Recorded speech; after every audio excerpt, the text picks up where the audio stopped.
আমেরিকার বিশাল আকাশে ভাসছে বাংলাদেশের মানচিত্র। বিজয় দিবসের আনন্দ উদযাপনে এমন সৃজনশীলতা কি কেউ আগে দেখেছে? ক্যানভাস নেই, নেই কোনো রং তুলি, তবুও আকাশের নীল চাদরে ফুটে উঠেছে লাল সবুজের দেশ। ক্যানভাস ছিল আকাশ আর রং তুলি একখানা সেসনা 172 বিমান। প্রায় 3.25 ঘন্টা ধরে আকাশকে মঞ্চ বানিয়ে পাইলট ফাহিম চৌধুরী এঁকেছেন এই অসাধারণ মানচিত্র। এটি কি শুধু একটি ছবি? এটি বিজয়ের গৌরবের প্রতীক, মুক্তিযোদ্ধাদের ত্যাগের প্রতি শ্রদ্ধা। বিজয়ের 53তম বর্ষ উদযাপনে তার এই উদ্যোগ গোটা বিশ্বের বাংলাদেশিদের মন জয় করেছে। মাঠের অলরাউন্ডার আমি, আর ঘরের allrounder Tilex. Tilex toilet cleaner, clean মানেই টাইলক্স। ফাহিমের এই উদ্যোগ ছিল আবেগ আর গর্বে ভরা। 14 ডিসেম্বর শনিবার নিউ ইয়র্কের রিপাবলিক বিমানবন্দর থেকে স্থানীয় সময় রাত 11:16 সেসনা 172 বিমান নিয়ে আকাশে উড়াল দেন ফাহিম।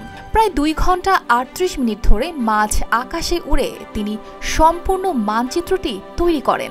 রাত 1:54 বিমানটি অবতরণ করে।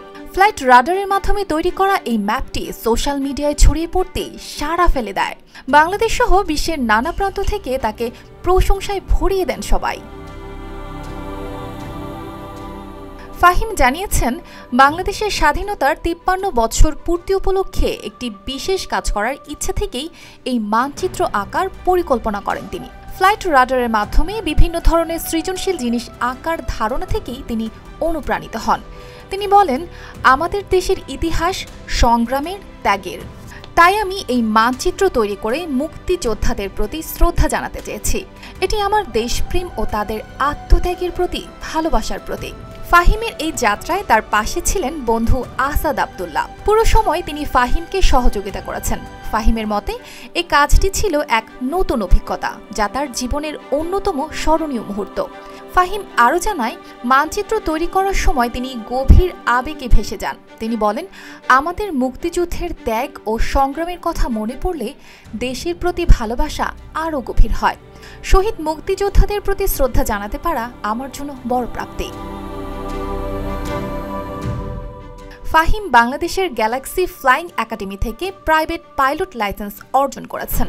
বর্তমানে কমার্শিয়াল পাইলট লাইসেন্সের জন্য মার্কিন যুক্তরাষ্ট্রের প্রশিক্ষণরত আছেন। তার এই উদ্যোগ শুধু একটি মানচিত্র নয়, এটি স্বাধীনতার প্রতি ভালোবাসার প্রকাশ।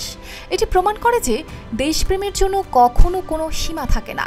নিউ ইয়র্কের আকাশে আঁকা এই মানচিত্র এখন শুধু একটি ছবি নয়, বরং এটি প্রতিটি বাংলাদেশির গর্বের প্রতীক। অর্পিতা জাহান, RTV।